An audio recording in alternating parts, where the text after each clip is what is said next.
Qatar की राजधानी दोहा के आसमान में मीलों ऊपर उठता हुआ काला धुआं। यह सिर्फ आग का धुआं नहीं है, बल्कि आने वाली उस भयानक जंग का धुआं है जिसकी लपटें पूरे मिडिल ईस्ट को राख कर सकती हैं। इजराइल ने पहली बार सीधे कतर की सरजमी को निशाना बनाया है। 9 सितंबर 2025 को दोहा में हमास नेताओं की एक बैठक पर जबरदस्त हमला किया गया। इस हमले में 5 हमास सदस्य और 1 कतरी सुरक्षा अधिकारी मारे गए। इतिहास में पहली बार है कि कतर की धरती पर इस तरह का इजरायली हमला हुआ है। कतर, जो अब तक मुस्लिम और गैर मुस्लिम देशों के बीच में मध्यस्थ यानी कि मीडिएटर की भूमिका निभा रहा था, अब सीधे युद्ध की आंच में खड़ा हो गया है। यह हमला ना सिर्फ हमास को बल्कि पूरे अरब जगत को एक मैसेज है कि इजराइल अब अपनी सीमाओं से बाहर जाकर अपने दुश्मन को खोज कर मार रहा है, पहले यमन और अब कतर। अगर यमन वाली वीडियो आपने नहीं देखी है तो इस वीडियो को देख सकते हैं, लिंक नीचे डिस्क्रिप्शन में मिल जाएगा। और यही वजह है कि इसे अब मिडिल ईस्ट के नए वर्ल्ड वॉर का ट्रिगर कहा जा रहा है, जो कि असल में गोग मगोग की जंग की शुरुआत है। क्या है पूरा मामला, जानेंगे इस वीडियो में। वीडियो को पूरा देखना क्योंकि बहुत सी बातें आपको चौंका देंगी।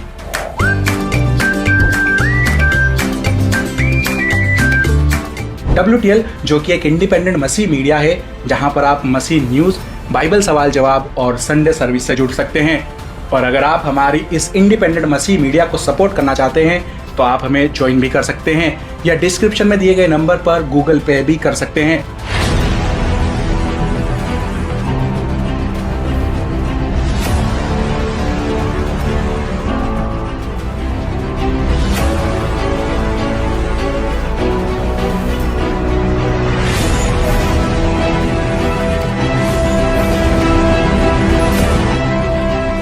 इजरायली सेना ने कतर की राजधानी दोहा में हमास लीडर्स की मीटिंग को निशाना बनाया। इस बैठक में कई ऑफिशियल नेगोशिएटर्स और हमास के सीनियर सदस्य मौजूद थे। इस हमले में 5 हमास सदस्य और 1 कतरी सिक्योरिटी ऑफिसर मारे गए। अब आयरनी देखो, राजधानी दोहा में हमास के टॉप लीडर्स मीटिंग ये कर रहे थे कि इजराइल और गाजा के युद्ध को अब खत्म कैसे किया जाए, यानी शांति समझौता कैसे तैयार किया जाए। जो हुआ सो हुआ, अब बहुत सारे लोग, बेगुनाह लोग मारे गए हैं दोनों तरफ के। अब इस मैटर को शॉर्ट आउट कैसे कर सकते हैं। और दुनिया के सामने इजराइल भी यही दिखा रहा था कि समझौता करने के लिए वो तैयार है। लेकिन तभी इस मीटिंग पर आसमान से एक बम आता है और सब कुछ उड़ा देता है।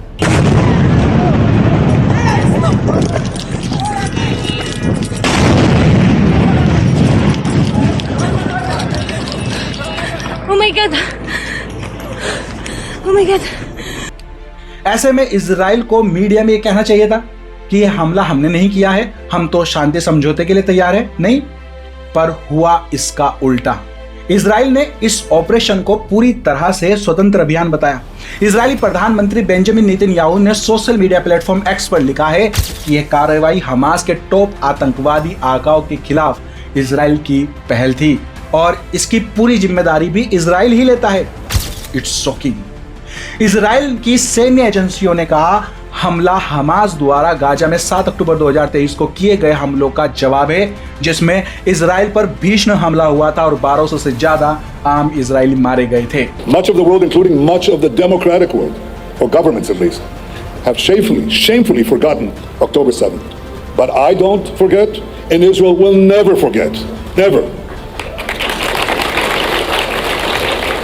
There was a time when Jews could be murdered with impunity, but since the founding of the State of Israel, those days are over.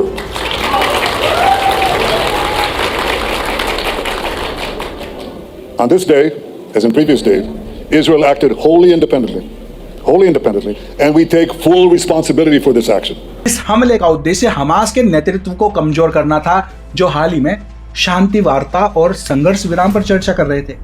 मतलब कि इजराइल न सिर्फ गैर कानूनी हमले कर रहा है, बल्कि हमलों के बाद बदतमीजी से बात भी कर रहा है। क्या आप जानते हैं वो ऐसा क्यों कर रहा है? क्यों इजराइल इस इजराइल गाजा वार को इतना ज्यादा खींच रहा है, जबकि हमास और मुस्लिम देश पीछे हटना चाह रहे हैं, शांति बनाना चाह रहे हैं? यह सब किया जा रहा है टेम्पल माउंट पर अपने धार्मिक अधिकार को बनाने के लिए, ताकि इजराइल टेम्पल माउंट पर अपना तीसरा मंदिर बना सके। इस समय टेम्पल माउंट पर धार्मिक अधिकार जॉर्डन के वक्फ बोर्ड के पास है और जॉर्डन की राजनीति में इजराइल अपने घुसपैठिए बिठा चुका है। तो जॉर्डन तो इजराइल के चरणों में पड़ा हुआ है, जैसा इजराइल कहता है जॉर्डन की सरकार वैसा ही करती है। समस्या है हमास और हूती जैसे इस्लामिक ग्रुप्स जो इजराइल के खिलाफ है। अब जो लोग ये नहीं जानते कि हमास और हूती ग्रुप्स क्या है, उनको मैं बता दूं कि जब 1948 में इजराइल वापस से एक राष्ट्र बना तो उसने फलस्तीन की जमीन पर अमेरिका की मदद से कब्जा कर लिया और इंडिपेंडेंट देश वो बन गया। लेकिन इसके साथ ही फलस्तीन और दुनिया भर के मुस्लिम नाराज हो गए और तभी पैदा हुआ हमास और हूती जैसे इस्लामिक राजनीतिक और सैन्य ग्रुप्स, जिनका सिर्फ और सिर्फ एक ही मकसद है, इजराइल को फलस्तीन से भगाना और फिर से इजराइल को मुस्लिम राष्ट्र बनाना। इसलिए जैसे ही इजराइल ने 2023 में लाल बच्चिया का बलिदान करने की एक न्यूज पोस्ट करी तो हमास ने इजराइल पर 7 अक्टूबर 2023 में हमला कर दिया, जिसमें 1200 से ज्यादा इजरायली मारे गए। तब से ये जंग चल रही है और इजराइल एक के बाद एक हमास पर हमले कर रहा है। लाल बच्चिया के बलिदान का क्या मसला है, इस वीडियो में आप देख सकते हैं, पूरा मामला समझ में आ जाएगा। अब प्रॉब्लम यह है कि ये सिर्फ हमास से बदला लेना ही नहीं है, बल्कि इस जंग की आड़ में इजराइल टेम्पल माउंट पर अंदर ही अंदर मंदिर निर्माण भी शुरू कर चुका है। ऐसा आए दिन इजराइल से खबरें आ रही हैं।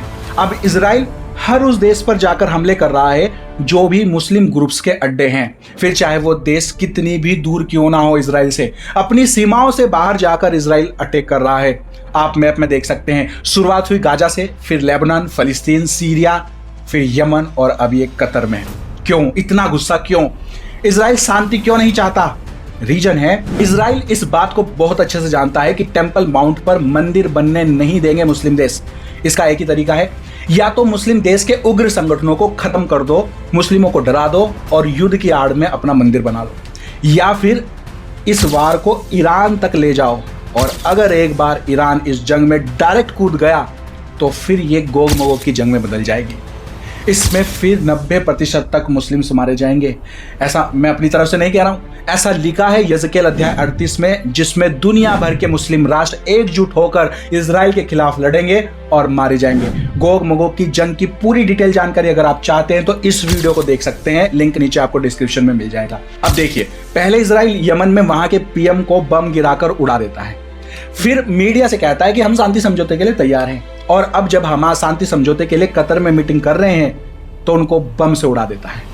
यह सब मुस्लिम देशों में क्रोध भड़काने के लिए किया जा रहा है। इजराइल चिढ़ा रहा है मुस्लिम राष्ट्रों को, ठीक वैसे ही जैसे यज़केल अध्याय 39 की भविष्यवाणी में लिखा है। फिर हे मनुष्य के संतान, गोग के विरुद्ध भविष्यवाणी करके ये कहे, हे गोग, हे रोश, मेशेक और तुबल के प्रधान, परमेश्वर यहोवा यूं कहता है, मैं तेरे विरुद्ध हूं। मैं तुझे घुमा ले आऊंगा और उत्तर दिशा के दूर दूर देशों से चढ़ा ले आऊंगा और इजराइल के पहाड़ों पर पहुंचाऊंगा। दोस्तों, ये सब वही चल रहा है। इस समय गोग मगोग यानी मुस्लिम राष्ट्रों को भड़काया जा रहा है। जाने अनजाने में इजराइल की इन हरकतों से गोग मगोग इकट्ठा हो रहा है। ध्यान से देखोगे तो सब कुछ साफ साफ नजर आएगा। गोग मगोग तैयारी कर रहा है, किसी भी समय यह सब कुछ शुरू हो जाएगा। इस भविष्यवाणी यज़केल अध्याय 38 और 39 के अकॉर्डिंग इस जूझ मजूझ की जंग में 90% तक मुस्लिम्स मारे जाएंगे। दर्जनों मुस्लिम देश के दुनिया भर के नक्शे से मिटा दिए जाएंगे और फिर आएगा एंटी क्राइस्ट, इजराइल के मंदिर में बैठेगा और उसके बाद पूरी दुनिया के पास सिर्फ 7 साल बचेंगे। वो एंटी क्राइस्ट पूरी दुनिया को ही अंत की आग में झोंक देगा। आपको क्या लगता है? अपने विचार हमें कमेंट्स में बताइए। बाइबल की हर एक भविष्यवाणी पूरी हुई है और हो रही है, हमारी आंखों के सामने है। यीशु ने कहा था, जब ये सब होता देखो तो अपना सिर ऊपर उठाना, क्योंकि ये समय तुम्हारे छुटकारे का होगा। लूका अध्याय 21 उसका 28। जब ये बातें होने लगे तो सीधे होकर अपने सिर ऊपर उठाना, क्योंकि तुम्हारा छुटकारा निकट होगा। जितने भी लोग यीशु मसीह में बने रहेंगे, बोर्न अगेन होंगे, वो इस महाकलेश में यीशु मसीह के द्वारा बादलों पर रैप्चर में उठा लिए जाएंगे और अनंत जीवन पाएंगे। लिखा है, परमेश्वर ने जगत से ऐसा प्रेम किया कि उसने अपना एक लौता पुत्र दे दिया कि जो कोई उस पर विश्वास करे वो नाश ना हो परंतु अनंत जीवन पाए। इस सब कलेशों में यीशु मसीह एकमात्र सहारा है जो लोगों को बचा सकता है। अगर आप इन बातों में से थोड़ा बहुत भी समझ पा रहे हो और यीशु के बारे में अच्छे से नहीं जानते और जानना चाहते हो तो जुड़े रहें WTL के साथ। चैनल को सब्सक्राइब कर ले और साथ में बेल आइकन भी प्रेस कर दें ताकि आने वाली हमारी नेक्स्ट वीडियो का नोटिफिकेशन सबसे पहले आपको मिल सके। तो चलिए फिर मिलते हैं हमारी नेक्स्ट वीडियो में, तब तक के लिए thank you, may God bless you and your family, stay tune, stay blessed.